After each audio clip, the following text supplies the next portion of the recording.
너희가 행할 일은 이러하니라. 너희는 이웃과 더불어 진리를 말하며 너희 성문에서 진실하고 합평한 재판을 베풀고 마음에 서로 해하기를 도모하지 말며 거짓 맹세를 좋아하지 말라. 이 모든 일은 내가 미워하는 것이니라. 여호와의 말이니라. 만군의 여호와의 말씀이 내게 임하여 이르시되 만군의 여호와가 이같이 말하노라. 넷째 달의 금식과 다섯째 달의 금식과 일곱째 달의 금식과 열째 달의 금식이 변하여 유다 족속에게 기쁨과 즐거움과 희락의 절기들이 되리니 오직 너희는 진리와 화평을 사랑할지니라. 만군의 여호와가 이같이 말하노라. 다시 여러 백성과 많은 성읍의 주민이 올 것이라. 이 성읍 주민이 저 성읍에 가서 이르기를 우리가 속히 가서 만군의 여호와를 찾고 여호와께 은혜를 구하자 하면 나도 가겠노라 하겠으며 많은 백성과 강대한 나라들이 예루살렘으로 와서 만군의 여호와를 찾고 여호와께 은혜를 구하리라. 만군의 여호와가 이와 같이 말하노라. 그날에는 말이 다른 이방 백성 10명이 유다 사람 하나의 옷자락을 잡을 것이라. 곧 찾고 말하기를 하나님이 너희와 함께 하심을 들었나니 우리가 너희와 함께 가려 하노라 하리라 하시니라. 네, 오늘은 스가랴 8장 16절에서 20절, 23절 말씀을 가지고 같이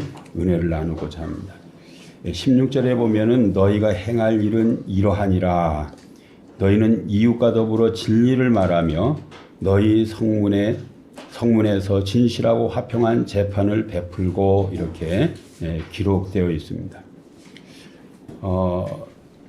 이제 귀한 공동체가 이제 회복된다는 그러한 메시지를 계속 지금 8장에서 말씀해 주셨습니다. 포도나무가 다시 열매를 맺고 그다음에 땅이 소산을 내고 하늘이 이슬을 내는 이런 어떤 물질적 영역의 어떤 축복에 대해서 그 말씀을 이렇게 했는데 16절부터는 이 언약 공동체의 어떤 그 모습은 어떠해야 되는가 하는 이런 것에 대해서 말하고 있다고 볼 수 있습니다. 언약 공동체, 이 귀한 공동체, 회복 공동체가 어떤 삶을 살아야 되는지 이것을 16절은 말하고 있습니다. 16절에 보면 이웃과 더불어 진리를 말하며 그랬습니다. 이웃과 더불어 진리를 말하며 진리, 에메트라는 히브리어는요 진실, 신실, 신뢰, 성실 이런 뜻입니다. 그 진실을 말해라. 그 거짓된 것을 말하지 말라. 이것을 좀 풀어서 말씀드리면은 이것은 공동체 안에서 신뢰를 깨트리는 언어를 사용하지 말라는, 신뢰를 깨트리는 언어를 사용하지 말라는 그러한 요청입니다. 이것이 중요한 이유는요, 그 사회가 이렇게 붕괴되잖아요. 사회가 붕괴되는 그 가장 중요한 것은요, 거짓과 불신 때문에 사회가 붕괴가 돼요.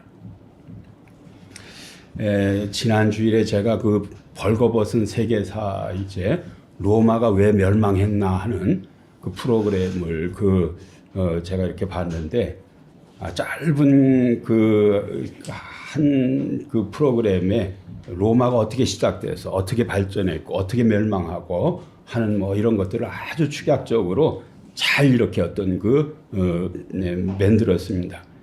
근데 그 로마가 멸망을 하는데요. 왜 멸망을 하냐면요. 거짓돼서 멸망을 해요. 어느 순간부터요, 그 로마의 황제가 군인 출신들이 이렇게 되고요, 군인을 우대하는데, 군인을 우대하는 방법이 뭐냐면 월급을 자꾸 많이 주는 거예요. 특권을 주고 월급을 주고 이러다 보니까는 이게 뒷감당이 잘 안 돼요. 뒷감당이 안 되니까는 예를 들면 은화가 그 로마 정부로부터 이렇게 발행이 돼가지고 맨 처음에는요, 100%의 은화를 이렇게 발행을 했어요. 그래서 제조해서 유통을 시켰어요. 근데 돈이 자꾸 필요하니까는 이걸 갖다가 이제 20%는 안 좋은 게 들어오고, 80%만 순은으로 하고, 이런 식으로 쭉 바꾸다가 나중에 어느 정도까지 되냐면은, 진짜 은은요, 5% 들어가고요. 95%가 다 가짜예요. 그러니까는 이러면서 이제 인플레이션이 일어나고 여러 가지 해가지고 이제 망한다는 그러한 프로그램을 제가 이렇게 봤는데요. 단 한 가지입니다. 그냥 순수한 은은 100%여야 되는데 이것은 그냥 물타기를 잔뜩 해버린 거예요. 거짓되게 만든 거예요. 그러고 망하는 거예요. 사회라는 거는요, 이 거짓된 것이 들어오면은 망하게 돼 있어요. 거짓 증언, 속임수, 부정직한 거래, 막 이런 것들이 공동체를 무너뜨린다는 거예요. 공동체를 무너뜨린다. 그래서 이것은요, 한 개인이 정직하게 살으라 이런 면도 있지만은 이 사회 전체가 정직해야 된다는, 사회 전체가 공의로워야 된다는 그러한 어떤 메시지이기도 한 것입니다. 하나님 그 회복된 공동체, 귀한 공동체에게 하나님이 첫 번째 요구하는 게 있어요. 그게 뭐냐면은 진실한 언어예요. 정직한 언어. 요걸 하나님이 요구를 하시는 거예요. 정직한 언어, 신실한 언어를 하나님이 요구하신다. 네, 우리 좋은 이웃교회도 그러한 신실한 공동체가 되길 바라고요. 또 여러분의 가정이 그런 공동체가 되길 바라고, 이 나라가 그런 나라가 되기를 바랍니다. 이게 진짜 중요한 거예요. 여기서 보면은 성문에서 진실하고 화평한 재판을 베풀고 그랬습니다. 이 성문이라는 것은요, 그 구약에 자주 등장을 하는데요, 단순한 출입구가 아니에요. 이것은 재판 장소가 되기도 하고, 행정의 중심이 되기도 하고, 회의 장소가 되기도 하고, 공적인 결정을 하는 장소이기도 해요. 오늘날로 말하면요, 법원, 시청, 공공의 광장 같은 역할을 하는 것이 이 성문이에요. 성문에서 진실하고 화평한 재판을 하라 그랬어요. 사회 정의를 공적 제도 속에 실현하라는 그러한 말이에요. 진실하고 화평한 재판이라는 말은요, 이거 다시 풀어서 말하면은 평화를 이루는 재판이에요. 평화를 이루는 재판. 그 원고 피고가 이렇게 다퉜는데 이제 판사가 판결을 해줬는데 다 만족하고 가버리는 거예요. 참 어려운 재판이죠. 그러나 진짜 판사가 정확한 어떤 사실을 확인하고 거기에 맞는 공의로운 판단을 할 때에 이 서로가 평화를 이루는 재판이 되는 거예요. 평화를 이루는 이런 재판을 하라는 거예요. 이런 재판을 하라. 정의가 실현될 때에 그 참된 평화가 오는 건 너무 당연한 사실입니다. 예, 화평한 재판, 평화를 이루는 재판, 이는 공동체의 관계를 회복시키는 그러한 재판이에요. 예, 이렇게 두 사람이, 재판이라는 게 별거 아닙니다. 예를 들면 여기 어느 분이 싸웠어요. 그런데 제가 그냥 동네 어른으로서 여기 좀 이런 건 좀 이랬으니까는 양보를 하시고. 그래서 됐죠. 이렇게. 그래서 서로 어떤 이것이 맞으면은 그냥 제 판결을 하는데 양쪽이 나가면서 다 만족을 하는 거예요. 이게 무슨 말입니까? 이런 재판이 어떤 재판이 평화를 이루는 재판이에요. 평화를 이루는 재판이에요. 이러한 윤리를 요구하는 이유가 있는데 17절에 보면은 하나님이 이 모든 일은 미워하시기 때문에 어떤 거요? 거짓된 것, 불의한 것, 이런 것들은 뭐예요? 하나님이 미워하셔요. 왜 미워합니까? 하나님의 성품에 거스리는 죄가 되기 때문에. 하나님의 성품하고 안 맞아요. 안 맞는 거예요. 그래서 16절을 정리를 해보면요, 진리는 공동체의 그 기초가 되고요, 그 다음에 정의는 평화를 만들고, 하나님의 백성은 사회 속에서 정의를 실천해야 된다. 이 16절이 그것을 말하고 있어요. 16절에서 하나님은 단순히 예루살렘을 어떤 외형적으로 재건하는 것이 아니고요, 진리를 말하고 공의로운 재판을 하며 평화로운 공동체를 세우기를 원하는 이런 것이 하나님의 어떤 의도가 있다. 이런 의도를 가지고 예루살렘이 회복되기를 바란다는 거예요. 단순히 어떤 그 예배당 하나 지어놓고 무슨 어떤 그 성벽 좀 쌓아놓고 이런 게 아니라 그 사는 사람들이 대화들이 진실하고 모든 어떤 판결들이 공의롭고 이런 공동체가 되길 바라는 거예요. 이런 공동체가 되길 바라는 거예요. 17절에도 계속되고 있습니다. 17절에 보면 마음에 서로 해하기를 도모하지 말며 거짓 맹세를 좋아하지 말며 이 모든 일은 내가 미워하는 것이니라 여호와의 말이니라 그랬습니다. 여기에 보면은 마음으로 서로 해하기를 도모하지 말며 그랬습니다. 이걸 직역하면요, 마음 속에서 서로 악을 계획하지 말라 그랬습니다. 대개 법은요, 그냥 행동만 체크를 해, 행동만. 그렇죠? 법은 행동만 체크하죠. 내가 뭘 범하면은. 근데 여기에 하나님은요, 내면의 의도까지도 다루시는 그런 분이에요. 내면의 의도까지도. 마음으로 서로 해하기를 도모하지 말라. 행동만, 그 나쁜 행동만 금하시는 것이 아니라 나쁜 의도, 악한 계획, 이러한 어떤 그 악한 계획을 하는 내면의 의도까지도 다루시는 분이 우리 하나님이세요. 신약에는 말할 것도 없죠. 예수님이 어떤 음욕을 품는 것도 가늠한 거다. 그 마음으로 생각만 해도 그게 죄진 거다. 이렇게 이제 예수님은 아주 구체적으로 말씀했는데 여기서도 마찬가지입니다. 마음에 서로 해하기를 도모하지 말라. 모든 사회적 불의는요, 마음에서 시작이 돼요. 탐욕, 질투, 미움, 복수심으로 가득 찬 내면은요, 억압, 거짓 증언, 재판의 부패로 나타나기가 쉬워요. 따라서 하나님은 문제의 뿌리를 겨냥하는 거예요. 문제의 뿌리가 뭡니까? 마음이에요, 마음. 그래서 우리가 늘 우리의 마음을 점검하는 것이 굉장히 중요해요. 무릇 지킬 만한 것보다 내 마음을 지키라. 생명의 근원이 그 마음에서 난다고 그 잠언에는 기록하고 있어요. 내가 무슨 생각을 하고 있나를 한번 종종 체크해 보는 거 굉장히 영적으로 중요한 것입니다. 이러한 마음속에 악한 계획에서 이 마음속에 악한 계획에서 공동체를 파괴하는 그런 어떤 성향들이 막 나오는 거예요. 나오는 거예요. 17절에 보면 서로 해하기를 그래서 서로 해하기를 서로 해하기를 나도 그 의도적으로 사기치려고 하고 거짓말을 하려고 하고 또 재산을 침해하려고 하고 또 법적으로 억울하게 하려고 하고 이런 어떤 사람들이 모여 있으면요 그 공동체가 편할 수가 없는 거예요. 그러니까 엄청 어려운 거예요.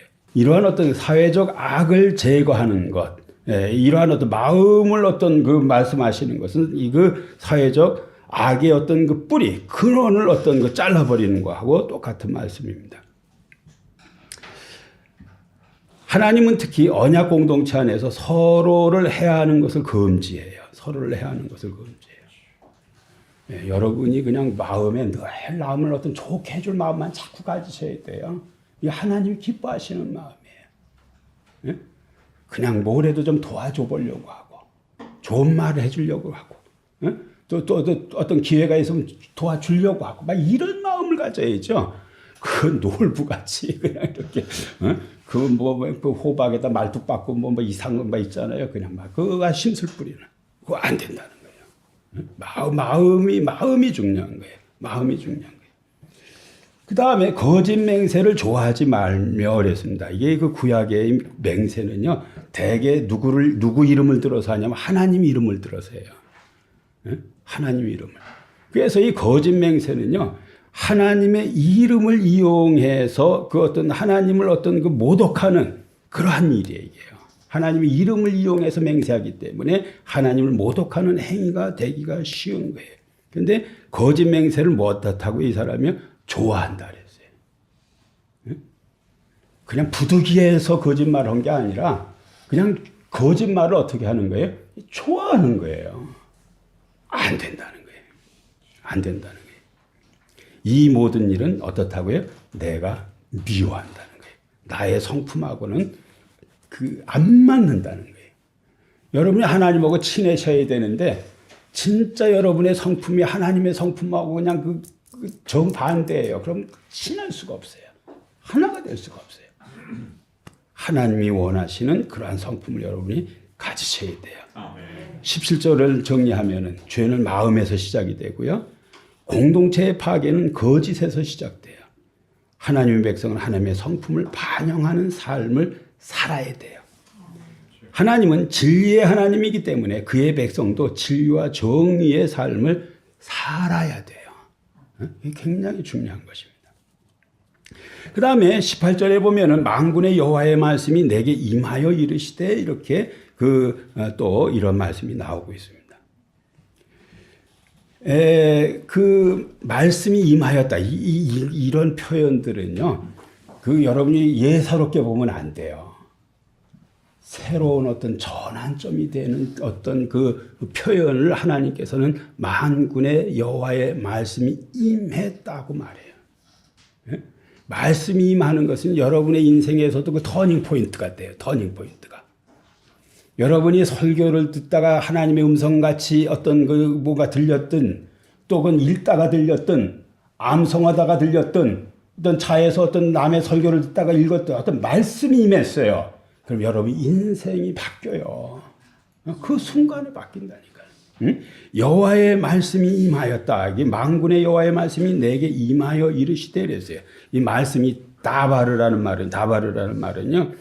이 말에는요. 그 하나님의 의지, 하나님의 능력, 하나님의 행동을 포함하는 의미가 다바르예요. 그래서 하나님의 말씀은요, 그 자체가 하나의 사건이에요, 사건. 하나님의 말씀을 하면은요, 하나님의 말씀은 언제나 사건이 돼버려요.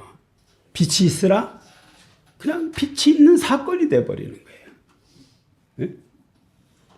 여러 어떤, 홍해를 향해서 갈라지라 그러면 그냥 사건이 되네. 하나님의 말씀하면 어떤 일이 일어나요? 사건이 돼버려요. 사건이 돼요. 그래서 하나님의 말씀에는요, 하나님의 의지와 능력과 행동을 포함하고 있어요. 그래서 하나님의 말씀은 창조 사건이 돼요. 두 번째로요, 하나님의 말씀하실 때는요, 역사가 움직여요. 역사가 움직여요. 그래서 역사의 방향을 막 바꿔버려요. 지금 요 18절을 중심으로 해요. 18절 이후부터 역사가 바뀌고 있어요. 그 19절에 보면은 금식이 기쁨의 절기가 돼요.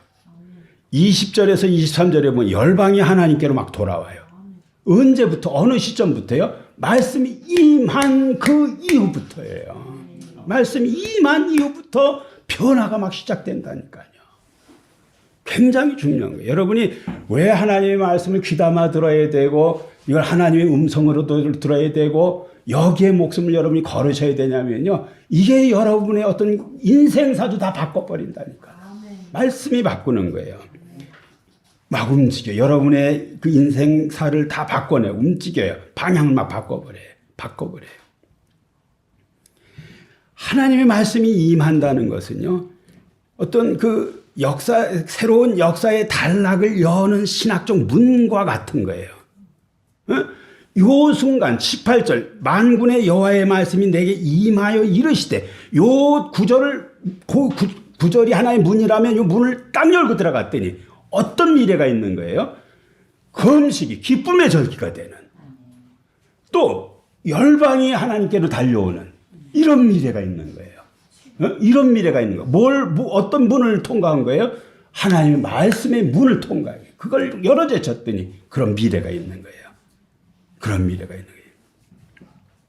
하나님의 말씀이 임했다는 것은요. 새 시대가 열렸다는 거예요. 새 시대가 열렸다. 네, 이 말씀 체험이 있으셔야 돼요. 말씀 체험이. 이 하나님의 이 구절로 체험하게 해달라고 기도하셔야 되고요. 무디가 얘기한 그 TP, 트라이 했는데 그것이 어떤 프루브 됐다는, 이 구절은 내가 경험했다는 이러한 것들이 성경 구절이 많이 있으셔야 돼요. 이게 신앙생활입니다. 하나님의 말씀이 많이 이렇게 경험될 때 여러분의 신앙이 강해지는 거예요. 그다음에 학개나 스가랴는요, 하나님을 부를 때 만군의 여호와라는 말로 불러요. 하늘 군대의 하나님, 우주의 통치자이신 하나님, 역사와 민족을 다스리시는 왕. 이 하나님이 지금 말씀하는 거예요. 세계 역사를 다스리시는 하나님의 선언이에요, 이게요. 세계 역사를 다스리시는 하나님이 하시는 말씀이에요. 18절에 만군의 여호와의 말씀이 내게 임하여 이르시되라는 그 말씀은요. 하나님이 역사 속에서 자신의 뜻을 계시하시고 인도하신다는 중요한 신학적 진리를 알려줘요. 지금도요. 하나님이 어떻게 하셔요? 말씀을 주신다니까요. 여러분에게. 그걸로 여러분을 인도하신다니까요. 새로운 역사의 문을 열어주신다니까요. 말씀으로 하신다니까요. 말씀으로 하신다. 말씀으로 하신다. 이것을 믿으셔야 돼요. 예, 말씀이 오면 새로운 어떤 미래가 열린다. 새로운 미래가 열린다. 여러분이 성경 읽을 때 말씀을 통해서 미래를 여실 마음으로 읽으셔야 돼요. 이 구절로 내 미래를 열겠다. 새로운 미래, 놀라운 미래. 진짜 상상도 내 생각으로는 그림도 그릴 수 없는 미래가 말씀 넘어 있다는 거예요. 그 넘어 있다는 거예요. 19절입니다. 만군의 여호와가 이같이 말하노라. 셋째 달의 금식과 다섯째 달의 금식과 일곱째 달의 금식과 열째 달의 금식이 변하여 유다족 속에게 기쁨과 즐거움과 희락의 절기들이 되리니 오직 너희는 진실과 화평을 사랑할지니라. 이렇게 되세요. 사랑할지니라. 19절은요, 귀한 공동체가 갖고 있는 어떤 슬픈 기억들이 있어요. 이것을 기쁨으로 전환시켜 주신다는 말씀이에요. 하나님 과거의 비극적 기억 자체를 기쁨의 역사로 바꾸시는 분이에요. 바꾸시는 분이에요. 여기 금식 4번 나오는데 지난번에도 한번 말씀드린 적이 있어요. 첫 번째는요, 넷째 달 그 4월 금식이에요. 넷째 달 금식은 예루살렘 성벽이 무너진 날을 생각하며 한 금식이에요. 성벽이. 그 다음에 다섯째 달의 금식은요, 솔로몬 성전이 불타고 파괴된 사건을 기억하면서 한 금식이에요. 셋째, 일곱째 달의 금식은요, 유다 총독 그달랴가 암살된 사건을 기억하며 한 금식이에요. 이 사람이 마지막 총독이라 그랬죠. 이 사람이 암살돼 가지고요, 실질적으로 유다가 없어진 거예요. 이 사람 말을 들었어야 됐어요. 그런데 이 사람을 죽여버렸어요. 그래서 망한 거예요. 그 다음에 열째 달의 금식은 바벨론이 예루살렘을 포위한 날을 기억하며 한 금식이에요. 이 4금식 모두 국가적인 재앙을 기억하고 한 금식이에요. 유대인들이 이 금식을 하면서 어떤 생각을 했냐면요, 우리는 하나님의 심판을 받은 민족이다는. 금식하면서 심판받아서 이렇게 됐지 이렇게 생각하고 금식하고 있는 거예요. 심판받은 민족이라는 역사적 사건을 기억하는 거예요. 그런데 19절에서는 놀라운 하나님의 선언이 나오는데 금식이 기쁨의 절기로 바뀐다. 기쁨의 절기로 바꾼다. 하나님은요, 심판의 역사, 멸망의 기억, 슬픔의 전통을 구원의 기쁨으로 다 바꾸시는 분이에요.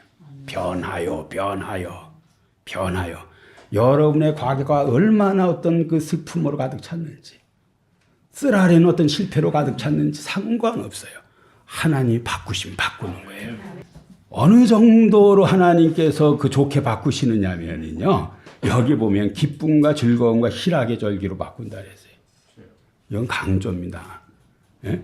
하나 앞에 그 기쁨의 절기 하나만 딱 써도 괜찮은 거예요. 그런데 똑같은 단어를 3번 다 반복하죠. 기쁨, 즐거움, 희락.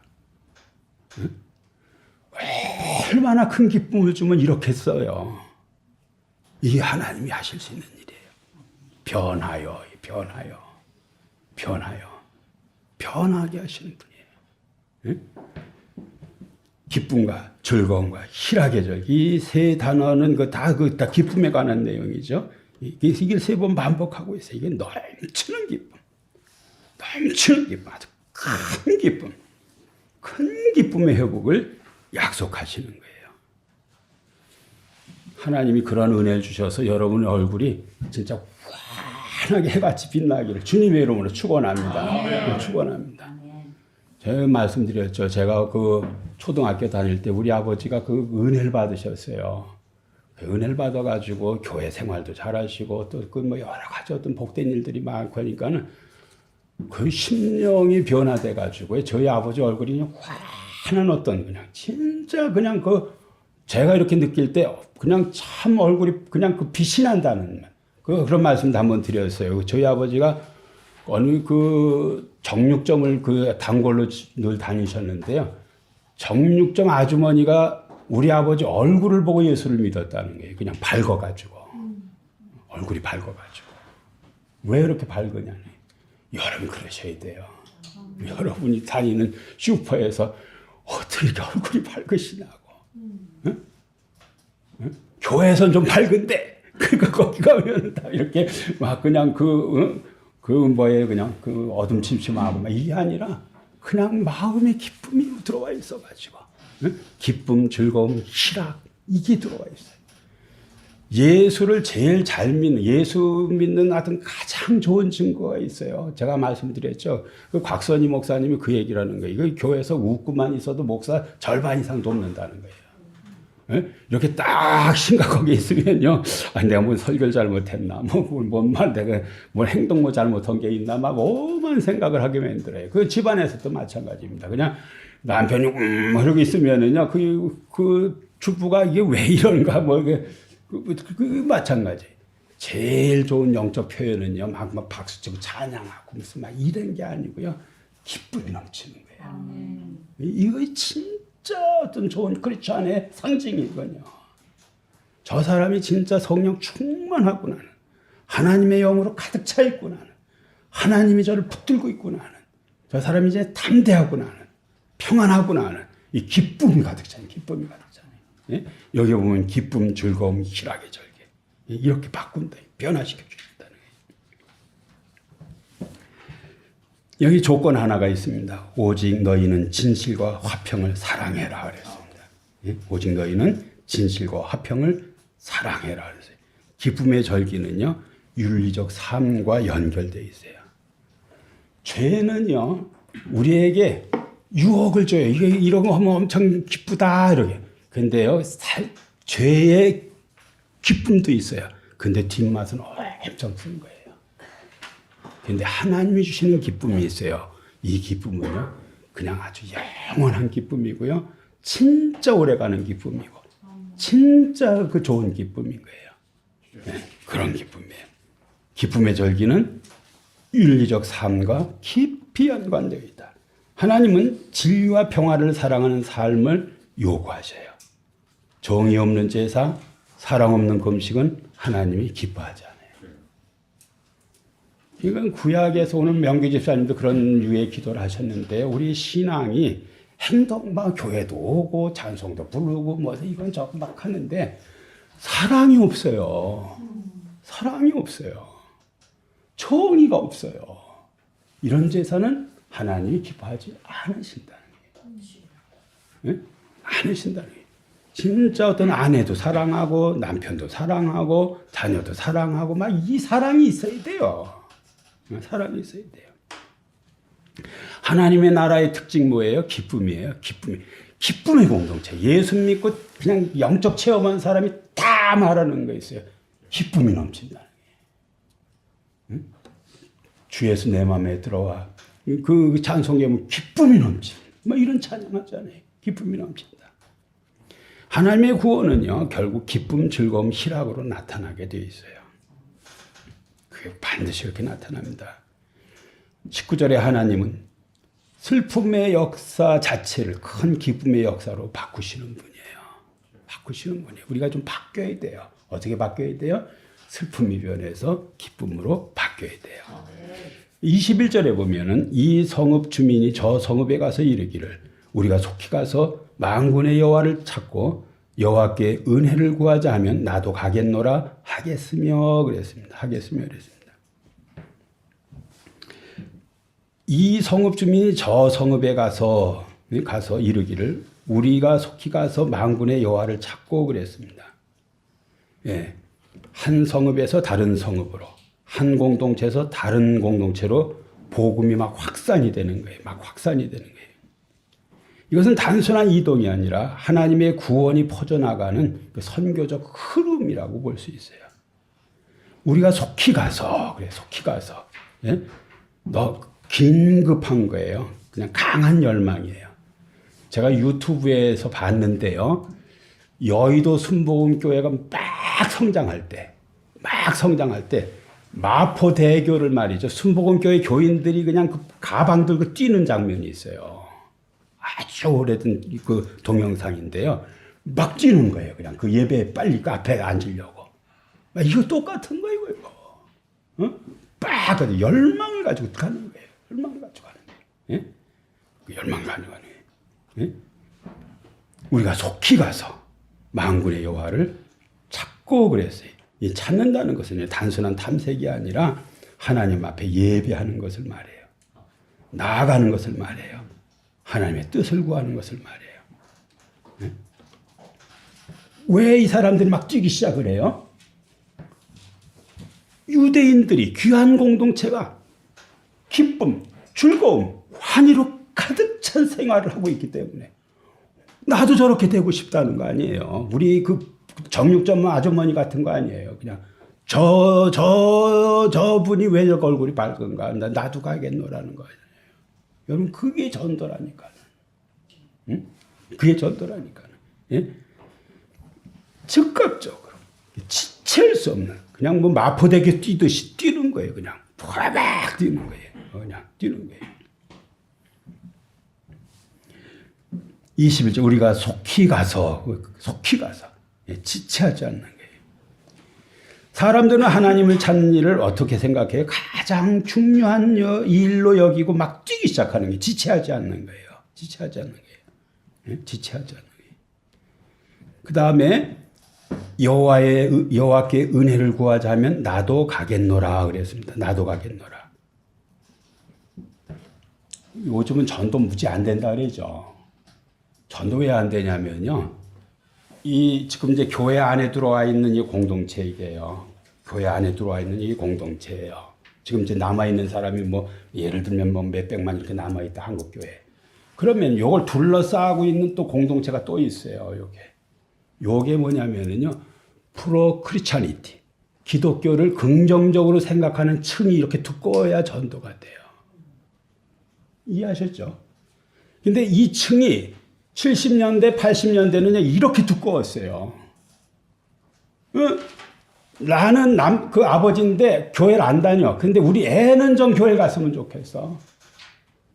우리 아내는 교회를 갔으면 좋겠어는 생각의 사람들이 많았어요.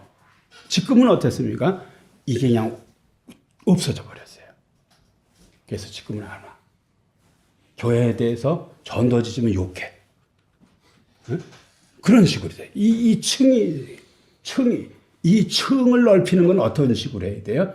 여러분의 삶 가운데서 기쁨과 즐거움과 희락의 삶을 보여주는 거예요. 아, 예수 믿는 거 진짜 좋은 거구나 하는 것을. 진짜 복되다는 것을 보여줘야 이 층이 넓어진다니까요. 이 층이 넓어야 뭐가 돼요? 나도 가겠다고 나온다니까요. 나도 가겠노라고. 나도 가겠노라고. 다 시작해야 돼요. 다 시작해야 돼요. 신앙은요, 은근히 영향을 줘요. 전염성이 있어요. 내가 바른 신앙을 가지고 꾸준히 살아내죠.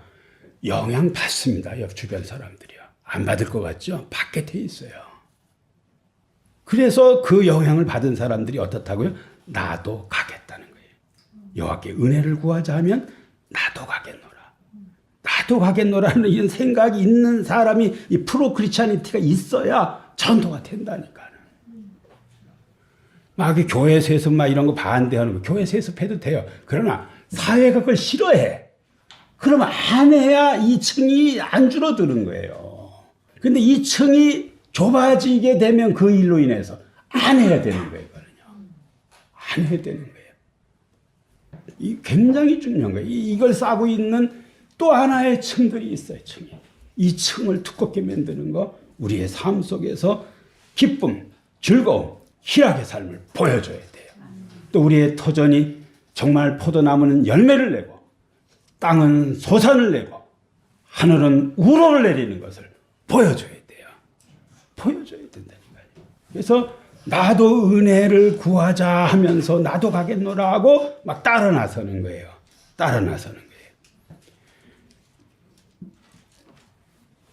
이게 구약 선교의 비전이에요.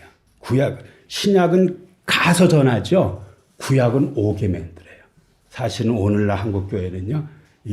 이 선교가 필요한 거예요. 구심적 선교, 구심적. 나는 여기서 바른 생활을 하는데 그 영향이 자꾸 퍼져나가가지고 끌려 들어오는 이 선교가 오늘날 한국교회에 굉장히 필요해요.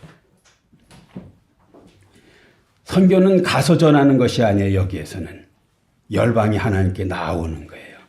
구심적 선교라고 말해요. 하나님이 시온에 임재하시고 그 임재가 하나님의 어떤 그 하나님의 임재가 열방을 막 끌어당기는 거예요. 끌어당기는 거예요.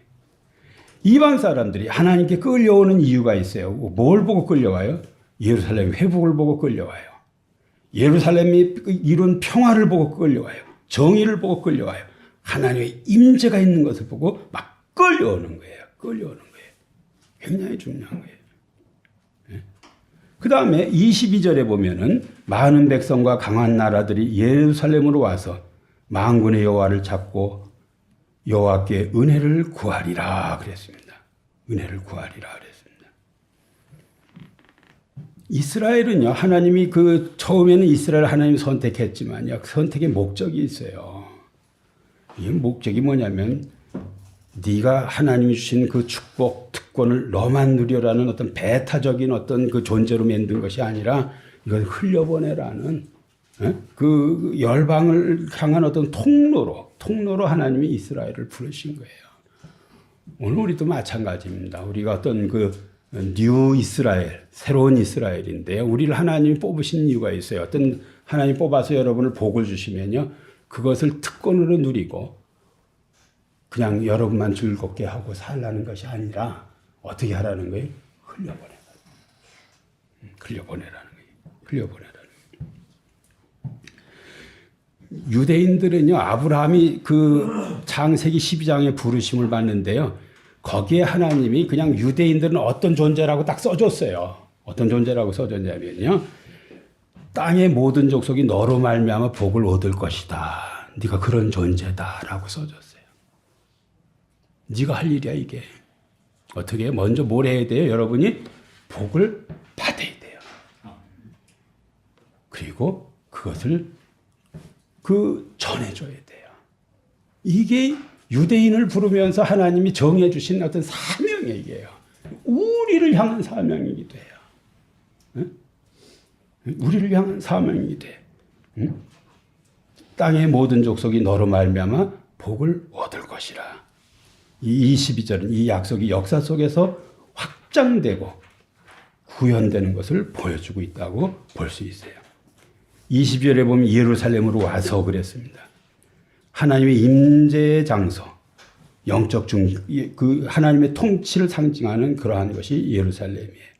물론 신약적인 표현으로는 교회라고도 말할 수가 있어요. 22절에 보면 여호와를 찾고 그랬어요. 여호와를 찾고. 이 사람들이요, 하나님을 참된 하나님을 인식을 했어요. 저길 가면 참 하나님을 만날 수가 있구나라는 것을 인식을 했어요. 그리고 은혜를 구하는 거예요.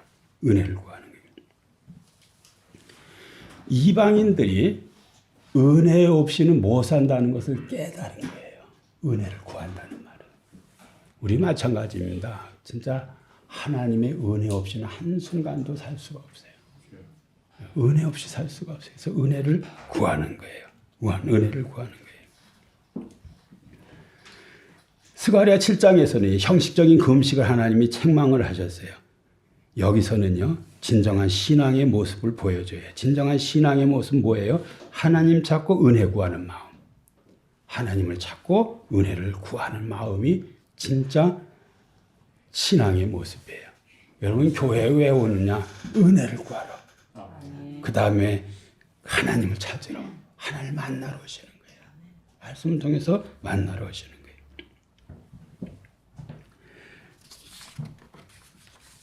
여기에 보면은 많은 백성과 강대한 나라들이 예루살렘에 와서 이것이요, 신약의 또 그 다음에 요한계시록의 종말에 다 성취되는 모습으로 다 드러나고 있어요. 오순절이 일어나잖아요. 오순절에 보면은요, 이런 구절이 있습니다. 사도행전 2장 9절에서 11절에 보면은 우리는 바데인과 메데인과 엘람인과 또 메소포다미아, 유대와 갑바도기아와 본도와 아시아, 부르기아와 밤빌리아, 애굽과 및 구레네에 가까운 리비아와 여러 지방에 사는 사람들과 로마로부터 온 나그네 곧 유대인들과 유대교에 들어온 사람들과 그레데인과 아라비아인들이라 우리가 다 우리의 각 언어로 하나님의 큰일 말함을 듣는도다 하고 그랬습니다. 예루살렘으로요, 그냥 온 온갖 민족이 몰려온 거예요. 그런 어떤 것이 성취됐다고 말하고 있어요. 그 다음에 요한계시록 7장 9절에 보면은요. 2일 후에 내가 보니 각 나라와 족속과 백성과 방언에서 아무도 능히 셀 수 없는 큰 무리가 와 흰옷을 입고 손에 종려가지를 들고 보좌 어린 양 앞에 서서 그랬습니다. 여기 그 사도 요한이 종말의 어떤 그 모습을 이렇게 이제 환상 중에 보는데 그 보니까는 각 나라와 족속과 백성과 방언에서 아무도 능히 셀 수 없는 큰 무리가 하나님 앞에 흰 옷을 입고 나왔다는 거예요. 요 구절에 대한 성취예요. 네, 성취예요. 많은 백성과 강대한 나라들이 예루살렘으로 왔다. 예루살렘으로 온다. 그것에 대한 성취예요. 성취예요. 22절은요. 선교 신학의 핵심 텍스트라고 볼 수 있어요. 하나님은 열방을 향해 일하신다는 것과 하나님의 백성의 그 중심 역할이 무엇인지를 알려줘요. 교회는요. 선교적이어야 돼. 교회가 선교를 하질 않잖아요. 그건 그냥 사교 공동체예요. 사교. 그냥 그 어디 무슨 노인회관 이런 거 비슷한 거예요. 그냥. 하나님의 의도와는 상관없이 자기네들끼리 몰려 있는 거예요. 선교하지 않는 공동체는. 선교하지. 22절은 하나님 나라가 어떤 방향으로 가는지, 교회의 존재 목적이 무엇인지, 참된 신앙의 본질이 무엇인지를 알려주는 매우 중요한 어떤 선언이라고 볼 수 있어요. 그게 뭡니까? 교회의 존재 목적이 뭐예요? 영혼을 살리는 거예요. 이게 전도건 선교건. 이걸 해야 된다는 거예요. 하나님 나라 얼루가이 그거 해야 되는 거예요. 참된 신앙의 본질 다 그런 거예요. 이제 마지막입니다. 23절. 만군의 여호와가 이같이 말하노라. 그날에는 말이 다른 백성 10명이 유다 사람 하나의 옷자락을 잡을 것이라. 곧 잡고 말하기를 하나님이 너희와 함께 하심을 들었나니 우리가 너희와 함께 가려 하리라 하시니라 그랬습니다. 21, 22도 다 이제 어떤 그 열방이 몰려오는데요. 이 그림은 그냥 아예 그림으로 그려졌어요. 그림으로 그려졌어요. 어떻게 그림으로 그려졌어요? 내가 이렇게 가니까는 내 옷자락을 잡는 거니 날 좀 데리고 가라고. 어디로 데리고 가라고? 하나님이 계신 곳으로 데리고 가라고. 옷을 붙드는 거예요. 10명이 붙들어요. 10명이 붙들어요. 이 열이라는 건 진짜 10명이 아니고요. 수많은 사람을 상징하는 그러한 표현의 열이라는 거예요. 많은 이방인들이. 예? 그 몰려온다. 옷자락을 잡는다. 옷자락을 잡는다. 예? 여기 보면은 이 잡는다는 것은 간청하는 거예요. 의존하는 거예요. 수로보니게 여인이 옷 잡잖아요. 옷깃 잡잖아요. 예수님이 옷깃을 잡잖아요. 거기 능력이 나가잖아요. 그 장성희 선교사님 제가 기도 편지를 놓아드렸는데 거기 읽어보면은요. 그런 내용이 있어요. 뭐냐면 인도에서 막 기도를 해주는데 그 가난한 어떤 마을 같아요.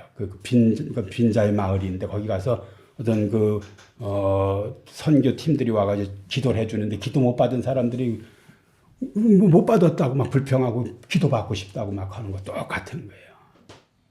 그냥 그런 어떤 열망이 막 있는 거예요.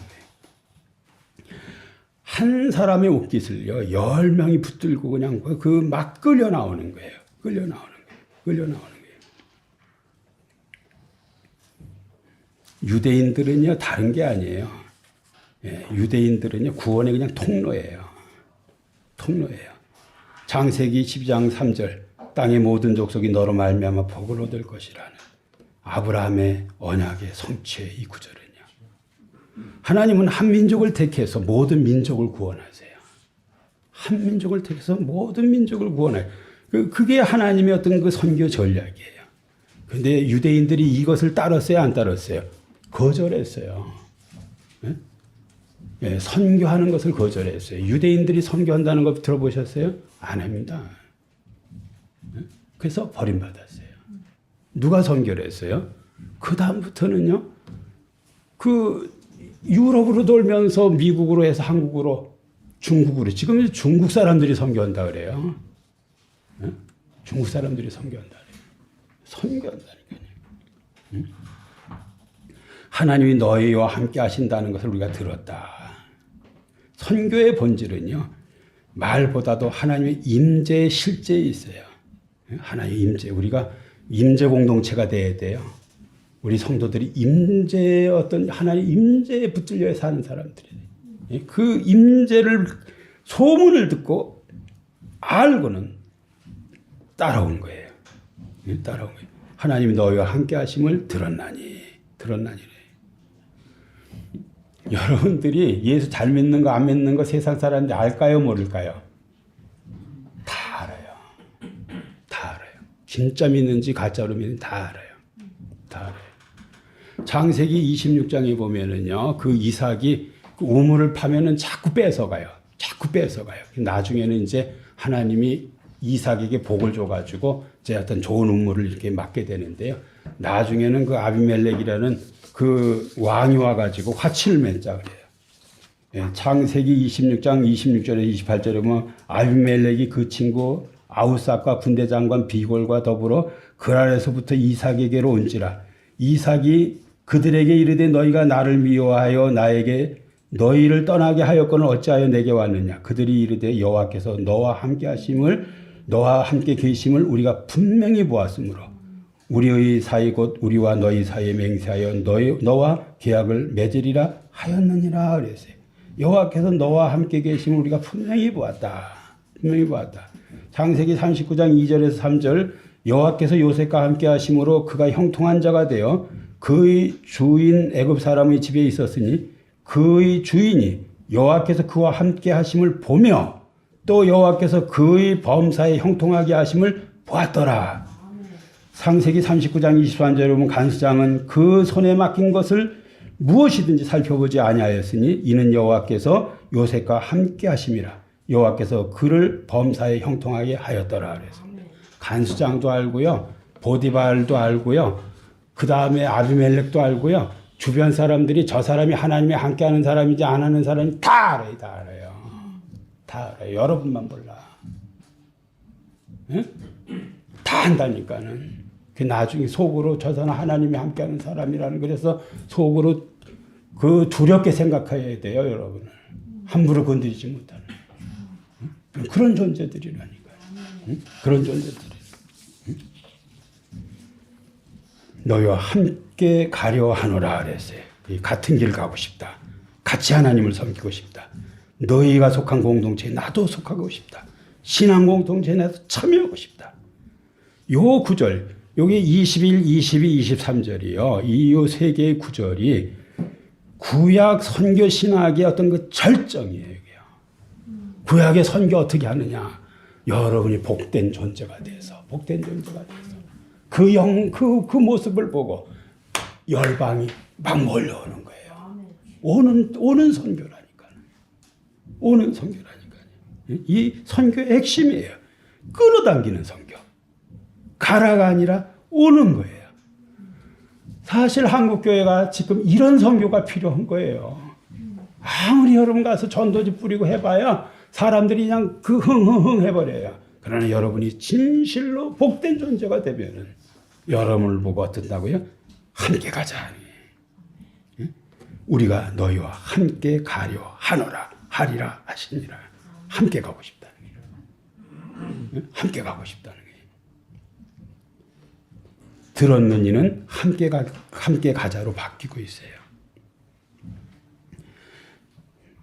하나님의 임재가 드러나는 공동체가 세상 속에서 하나님의 살아계심을 증거할 때 열방이 자발적으로 하나님께 돌아오게 된다는 이 선교적 진리를 23절은 우리에게 말씀하고 있습니다.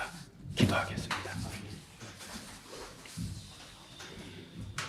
하나님 아버지, 오늘 또 스가랴서를 통해서 저희와 저희 공동체를 도전하시는 것을 감사를 드립니다.